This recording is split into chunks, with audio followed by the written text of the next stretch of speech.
Friends, ఈరోజు నేను మీ ముందుకు ఒక వీడియోని తీసుకొచ్చాను.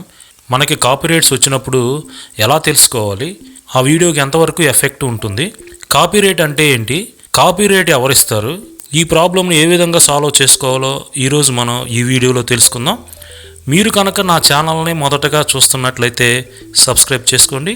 పక్కనే ఉన్న బెల్ ఐకాన్ను యాక్టివేట్ చేసుకున్నట్లయితే నా లేటెస్ట్ వీడియోలు మీరు నోటిఫికేషన్ ద్వారా పొందవచ్చు.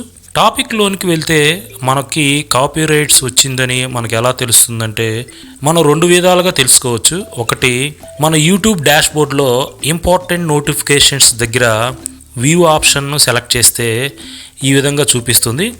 ఇక్కడ మనకి కాపీరైట్ ఉన్నట్లుగా చూపిస్తుంది. లేదా మన ఛానల్కి ఉన్న ఈమెయిల్ ఐడికి మెయిల్ వస్తుంది. ఈ విధంగా మనం రెండు విధాలుగా మనకి కాపీరైట్ వచ్చిందని తెలుసుకోవచ్చు.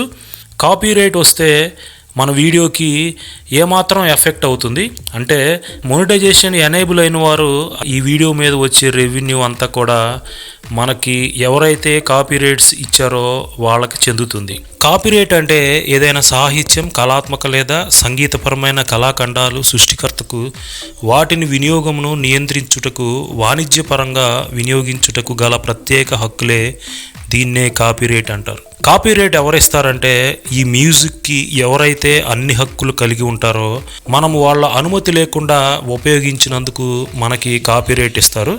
ఇప్పుడు ఈ కాపీరైట్ నుండి మనం ఏ విధంగా బయటపడాలో ఇప్పుడు చూద్దాం. నేను డైలీ ఈమెయిల్స్ అనేది చెక్ చేసుకుంటాను. అలాగే ఈరోజు కూడా చెక్ చేసినప్పుడు నాకు కాపీరైట్ వచ్చింది. మీకు నేను ఒక విన్నపం తెలియజేస్తున్నాను. దయచేసి మీరు యూట్యూబ్లో NCS నో కాపీరైట్ సౌండ్స్లో ఎవ్వరూ డౌన్లోడ్ చేసి ఆ మ్యూజిక్ వాడకండి. ఈ వీడియో నేను జనవరి 22, 2018లో అప్లోడ్ చేశాను. కాపీరైట్ నాకు 3 days క్రితం వచ్చింది. అంటే 2 సంవత్సరాల తర్వాత నాకు కాపీరైట్ వచ్చింది.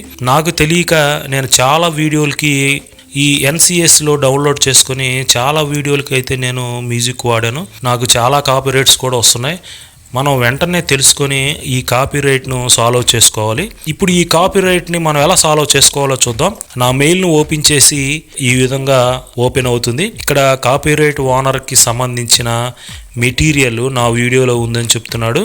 ఈ వీడియోలో విజిబిలిటీలోనే ఉంటుంది, కానీ దీనికి సంబంధించిన రెవెన్యూ అనేది కాపీరైట్ ఓనర్కి చెందుతుంది. ఈ కాపీరైట్ వల్ల మీ ఛానల్కి ఎటువంటి ఇబ్బంది లేదు అని ఉంది. కాపీరైట్ వచ్చిన వీడియో పేరు ఇక్కడ ఉంది. కాపీరైట్ కంటెంట్ పేరు సకురా, అంటే ఆ మ్యూజిక్ పేరు సకురా అంట. Claimed by SME.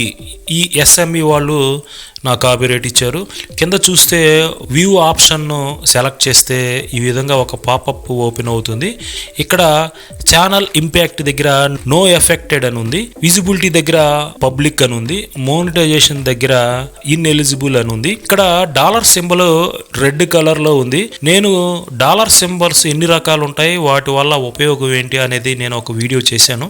మీరు కనుక ఆ వీడియో చూడకపోతే కింద డిస్క్రిప్షన్లో లింక్ ఇస్తాను, తప్పకుండా చూడండి.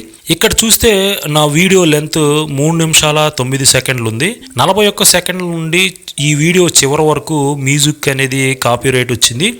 అంటే నేను ఈ వీడియోకి ఉన్న మ్యూజిక్ మొత్తం మార్చాలి అని అనుకున్నాను. 41 సెకండ్లు మాత్రమే కాపీరైట్ రాలేదు, మిగిలిన వీడియో అంతా కూడా కాపీరైట్ వచ్చింది. కాబట్టి నేను మ్యూజిక్ మొత్తం అనేది కూడా చేంజ్ చేయాలనుకుంటున్నాను. ఇక్కడ సెలక్షన్ యాక్షన్లో చూస్తే ఇక్కడ 3 ఆప్షన్స్ ఉన్నాయి. Trim out segment, replace song, mute song. ఈ ట్రిమ్ అవుట్ సెగ్మెంట్ అంటే ఆ వీడియో అంతవరకు ట్రిమ్ చేసుకోవచ్చు అని అర్థం. రీప్లేస్ సాంగ్ అంటే అంతకుముందు ఉన్న మ్యూజిక్ని తీసేసి మనం కొత్తగా మ్యూజిక్ని యాడ్ చేసుకోవటం. మ్యూట్ సాంగ్ అంటే ఈ వీడియోకి సంబంధించిన మ్యూజిక్ అంతా కూడా మ్యూట్ చేయొచ్చని. నేను రీప్లేస్ సాంగ్ను సెలెక్ట్ చేశాను. న్యూ విండో ఓపెన్ అవుతుంది. ఇక్కడ కిందకు వస్తే యూట్యూబ్ లైబ్రరీ ఉంటుంది. అంటే ఇక్కడ ఉన్న మ్యూజిక్స్ అన్నీ కూడా మనకి ఏది నచ్చితే మనం ఆ మ్యూజిక్ని మనం సెలెక్ట్ చేసుకోవచ్చు. అయితే ఇక్కడ వీడియో వచ్చేసి 3 నిమిషాల 9 సెకండ్లు ఉంది కాబట్టి 3 నిమిషాలు పైబడి ఉన్న మ్యూజిక్ని సెలెక్ట్ చేసుకోవాలి.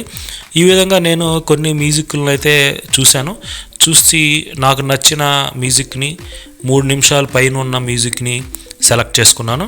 ఈ మ్యూజిక్ని యాడ్ టు వీడియోకు మనం కనుక సెలెక్ట్ చేసినట్లయితే ఈ మ్యూజిక్ అనేది ఆ వీడియోకి యాడ్ అవుతుంది.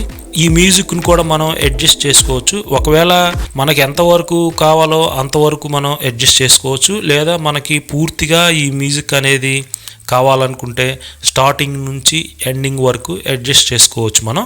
ఈ విధంగా నేనైతే ఈ మ్యూజిక్ని ఫుల్ లెంత్గా సెట్ చేశాను. ఇక్కడ సేవ్ చేంజెస్ను సెలెక్ట్ చేసినట్లయితే ఇక్కడ కూడా సేవ్ అని వస్తుంది. ఇక్కడ కూడా మనం సేవ్ చేసుకోవాలి. ఈ వీడియోకి మ్యూజిక్ అనేది చేంజ్ అయిపోయి ఉంటుంది. ఇప్పుడు నేను ఒకసారి మీకు ఈ వీడియోని ప్లే చేసి చూపిస్తాను. ఈ వీడియోని నేను ప్లే చేస్తున్నాను. మ్యూజిక్ అయితే చేంజ్ అయింది చూడండి. ఇంతకు ముందున్న మ్యూజిక్ అయితే ఇది కాదు, అంటే మన మ్యూజిక్ చేంజ్ అయిందని అర్థం.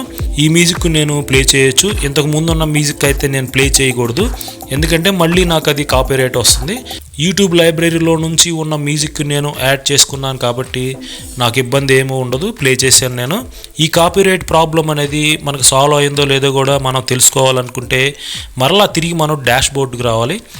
యూట్యూబ్ డాష్ బోర్డ్లో ఇంపార్టెంట్ నోటిఫికేషన్స్ దగ్గర మనం సెలెక్ట్ చేసినట్లయితే ఇంతకుముందు మనకి ఇక్కడ రెడ్ కలర్ డాలర్ సింబల్ ఉంది, ఇప్పుడు ఇక్కడ గ్రీన్ కలర్ డాలర్ సింబల్ వచ్చింది. అంటే మనకి కాపీరైట్ నుంచి మనం బయటపడినట్లే.